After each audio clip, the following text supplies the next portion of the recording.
Hi, Kathy White, Certified Professional Ergonomist. We're talking today specifically about your hand and wrist and some techniques that can help optimize your performance when you're using a computer workstation, whether it's in your office or working from home. You can see I have a keyboard here in front of me. We're just going to talk a little bit about what kind of position you want to make sure your hand and wrist is in and some behaviors you might want to avoid so that you can reduce your risk of a musculoskeletal disorder.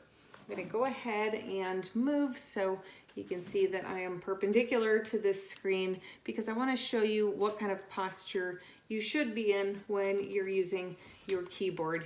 You want to maintain what we call a neutral wrist posture, and a good way to test this out if you have a pen or a pencil handy is you can hold your hand out and basically rest your pen or pencil on there and make sure that it's not out of position. Or you can see here I'm bending my wrist upward and I have a gap. You want to close that gap, keeping that wrist in what we call a straight or a neutral posture. The other thing you want to make sure of, and I'll just turn so you can see me from this direction, is avoiding any movement where you're bending at the wrist rather than moving the entire arm around. So again, using the pen or pencil as a guide, obviously it's going to start to roll if you get yourself out of one of those positions, that straight posture that I mentioned.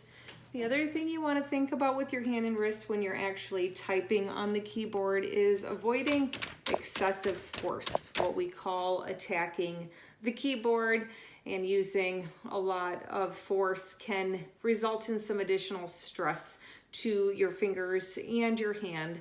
Making sure that you're using a light touch is very important. And something else to be mindful of is making sure that you're not pressing the heel or the palm of your hand into the base of your keyboard. This can actually be a very common behavior that we see in the workstation. Obviously, that's going to put a lot of pressure on some of your soft tissues, and that can lead to some stress, that can lead to some inflammation. Those are the main takeaways I hope you get from here. Use a light touch when you're typing.